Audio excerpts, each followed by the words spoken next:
Aquí estamos para presentarles un nuevo capítulo de En Contexto Marino, el programa de las noches que hay que ver para estar bien informado de los principales temas, pero que en las mañanas se convierte en el podcast del día y de la semana. Así es. Me parece que hoy tenemos que necesariamente referirnos a un tema que atañe de manera fundamental a la República Dominicana y que es el tema que se refiere al problema de Haití y al problema de República Dominicana.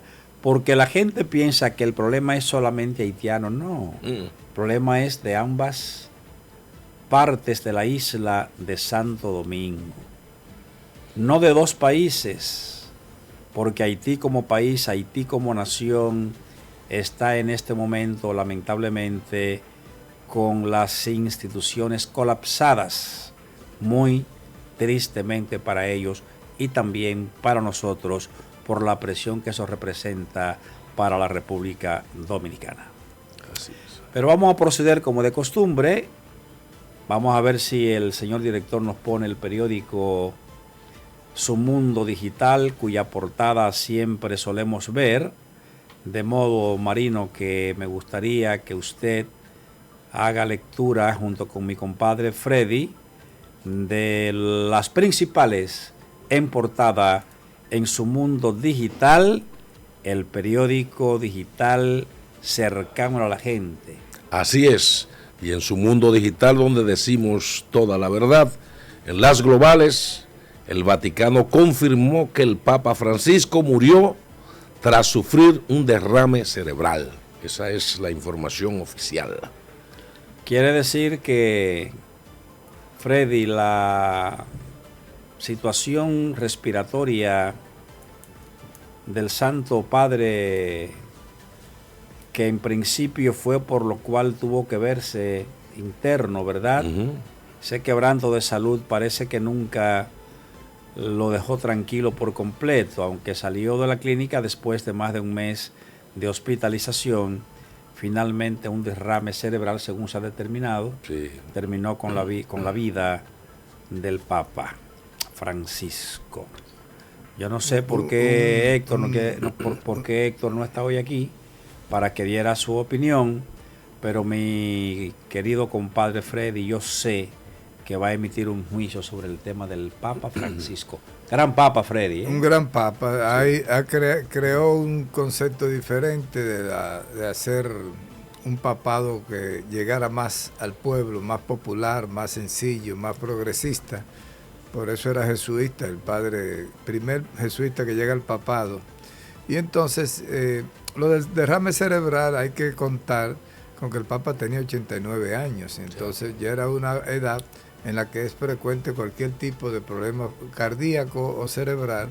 Y entonces, porque él estuvo internado por otras razones respiratorias, como tú decías, pero ya en este momento lo que le quita la vida definitivamente fue el tema del derrame cerebral. Es un papado que va a ser recordado por muchos porque hizo un antes y un después en la iglesia. Tendrá que hablarse de este papa argentino, latinoamericano, durante muchos años porque transformó muchas de las costumbres de la iglesia y fue mucho más a los límites de las normativas y de los cánones que se establecen en el Vaticano. Entonces el padre fue sentando precedentes en muchos aspectos trascendentales, pero también absolutamente controvertidos en la iglesia. Y entonces esos hechos ahora están en un concilio, un cónclave ahora. Sí. El cónclave tiene la facultad de nombrar un nuevo papa. Pero ¿qué pasa? Don Francisco se esmeró en ir creando toda una estructura acorde con su pensamiento, con la gente que le era más afín, más progresista, más cercano al modelo de pensamiento de Francisco. Entonces, ¿cómo se hacía? Nombrando cardenales. Hay un momento que nombró 73 cardenales, relativas todos de gente que le era afín, eso es como los partidos políticos, los comités políticos de los partidos del PRD, del PLD. Se va creando una secta, un segmento. A los cargos van los afines a los líderes. A los líderes. Y eso es normal. Eso es lo correcto. ¿Verdad? Entonces, piensas como yo, puede estar cerca de mí. No piensas como yo, no puede estar cerca de mí. Bueno, pues en el Papa se dio esa situación de que él fue creando una tendencia religiosa muy franciscana. Y entonces, en este momento, hay toda una lucha de quién gana ahora el cónclave. ¿Los antifranciscos o los profranciscos? En la Navidad pasada se dio una cena de cardenales donde se reunieron una gran cantidad de cardenales en Roma y se le llamó la Cena de los Cuervos, porque eran todos aquellos que estaban orando primero porque Francisco se muriera rápido para salir de él. Es que usted sale con unas segundo, cosas, pero sí, compadre, escúcheme, compadre. Compadre, que usted esos sale, cardenales, pero espérese, compadre. En vez de orar por el bienestar de Francisco, oraban para salir. Padre Marino, mi compadre. No, él está haciendo. Padre Marino. Está haciendo juego. Padre Marino, mi compadre Freddy no tiene arreglo. No. Compadre, esa es una especulación. Esa es una especulación de incrédulos. Si usted es un hombre creyente. Y decirle, como él mismo dice, que ese embute no es verdad. ¿Verdad? Y además, ¿cómo usted cree que un purpurado, después que ha llegado tan cerca de Dios, va a sentarse en una mesa con otro grupo a comer? Dice que para orar para que el Papa se muriera. No, hombre. Y Dios que dé gracia que él no es reelegible, porque si pudieran aspirar al puesto de Dios, también le conspirarían. Aspiraran y conspirarían para llegar a esos puestos. Entonces, lo que se dio fue una cena de conspiración total, porque estaban planificando cómo elegir un Papa, coronar compadre, un Papa. ¿Y usted estaba ahí? ¿Y usted estaba ahí para usted confirmar? Yo tengo todos los pormenores. Es un gran especulador. ¿Verdad? Esa es una especulación simple. El hombre mejor enterado de la República Dominicana. Mira, lo serio de esto es que uno de los mejores papas que ha tenido la humanidad, un hombre muy humano y el primer latinoamericano. Francisco, si se quiere, humanizó a la Iglesia Católica. La sacó, digamos, de ese oscurantismo que había con temas, y una de las cosas mejores que hizo fue que hizo que pagaran muchos pedófilos, mucha gente, muchos sacerdotes y obispos que hacían mucha diablura, y lo expuso a la justicia y cayeron presos e incluso tuvieron que indemnizarlo. Pidió perdón como iglesia y enfrentó ese bandidaje, pero también esa apertura. Pero en cuanto al cónclave, lo que llaman el colegio cardenalicio, estamos hablando que está formado por 252 cardenales en el cónclave, y van a participar 133 de eso. Aunque el total de electores son 135 según la información, pero 2 no asistirán por motivo de salud. Estamos hablando del español Cañizares y el bosnio Pujil, además de la participación de Bekusi, que está todavía en el aire. 4, y el país tiene Freddy algo de razón, pero que es como que comparar lo que son las elecciones del papado con elecciones políticas, no. Pero dice la información, Freddy, que 4 de cada 5 cardenales que participarán en el conclave han sido elegidos por Francisco. El nuevo papa requiere del voto al menos de 89 cardenales. Lo enfocamos así porque tú quieres decir, no, de que el partido, que como fue un partido. No. Esto es un tema de Dios, es un tema religioso. Hay intereses. Claro. Jorge Mario Bergoglio. Sí, nombre italiano. Que es el nombre real sí. del Papa Francisco, cuyo nombre de Papa Francisco lo hizo en honor a esa orden religiosa franciscana. Eso dicen. Eso es lo que tenemos como dato. En vida, el Papa que está ahí, hay que establecer que nació el 17 de diciembre del año 1936 y nació en Buenos Aires, Argentina. Sería bueno señalar la vida secular de este hombre en su juventud, porque él había nacido de una familia de inmigrantes italianos a Argentina. Ahí está el Papa Francisco, muy joven, ya ordenado, recién ordenado en el ejercicio sacerdotal, cuya ordenación ocurrió en el año 1969. Hay varias etapas del niño, del ordenado, ya un poco más maduro, y su época de padre. Pero realmente él se ordena como miembro de la Compañía de Jesús, que es a los que le llaman los jesuitas. Pero siempre se destacó por una vida sencilla y estableció, muy parecido al padre Rogelio de la Cruz, un voto a favor de estar con los pobres, de compartir con los pobres y de luchar con los pobres de Argentina. Esa, a mi juicio, fue la mayor grandeza que tuvo este hombre, que desde muy joven quiso luchar por los más pobres, ¿verdad? Incluso tuvo problemas en un momento determinado allá en Argentina por la protección que él le daba a los jóvenes que estaban en su momento en la lucha política. En el año 92 es que él es nombrado entonces obispo auxiliar marino, como un asistente del obispo allá en Buenos Aires, pero ya en el año 98, es decir, 6 años después, se convertía en arzobispo. ¿Y qué cosa más importante?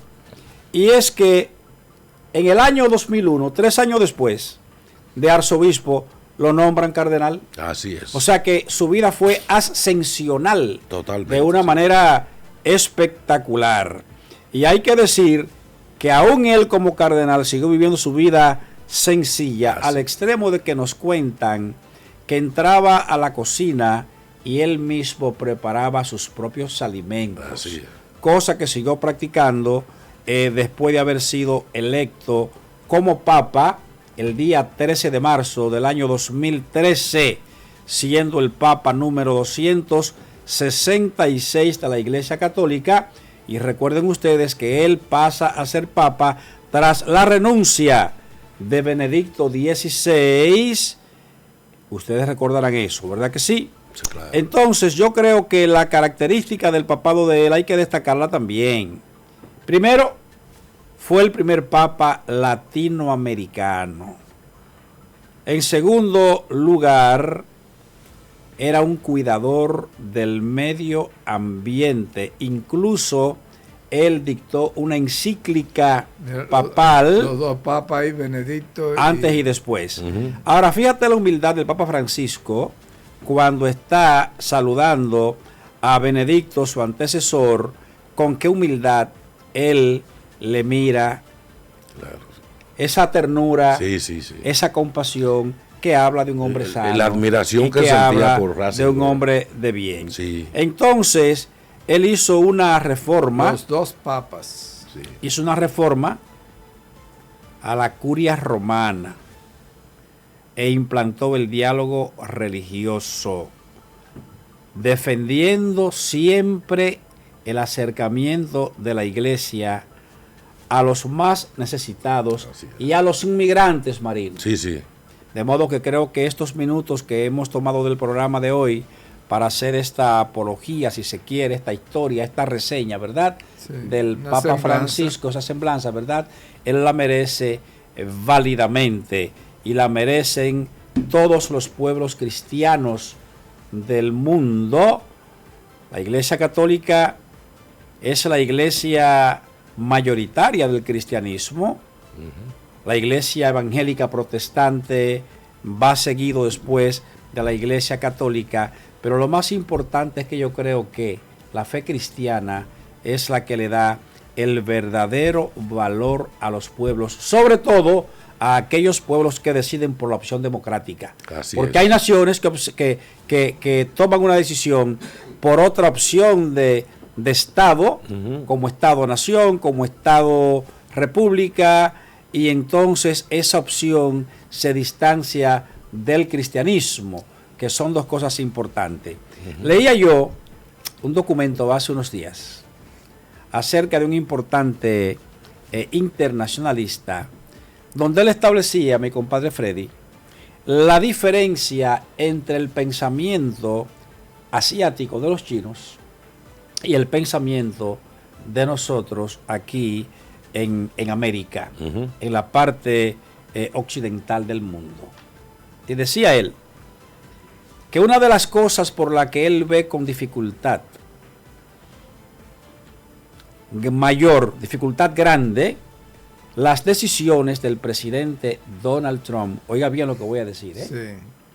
es porque Donald Trump ha tomado decisiones, por un lado correctas, pero por otro lado, decía este internacionalista, los asesores de Trump y Donald Trump parecen que han olvidado que el pensamiento, el cerebro, la parte intelectual de los asiáticos chinos es completamente diferente a nosotros, los occidentales. Ahí es que se ha equivocado Trump. Óigame bien, pero oiga esto, que yo nunca había tomado esa apreciación.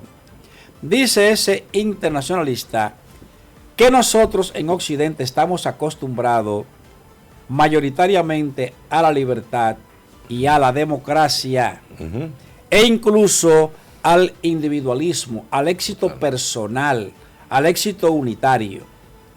Pero que los asiáticos chinos, desde su origen, su característica es la mentalidad de maquinaria, de engranaje. Es decir, la obediencia. Ellos no son una individualidad como persona, sino que ellos son parte de un engranaje social. Sí. Y que por eso es que ellos, a diferencia de nosotros, nunca han aspirado a vivir en democracia, ni a ser dirigidos por un presidente que se cambie cada periodo.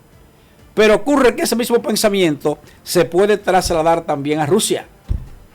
Si usted estudia la historia de Rusia y usted va y observa el comportamiento social de los rusos, a ellos les encanta un gobernante fuerte. Así es. Un dictador, sí. Un hombre que se queda ahí durante un tiempo, siempre y cuando ellos entiendan que lo hace bien, ¿verdad que sí? Pero no tienen ese carácter de individualidad. Sí, difícilmente. Por tanto, regreso al Papa Francisco. ¿Qué quiero decir?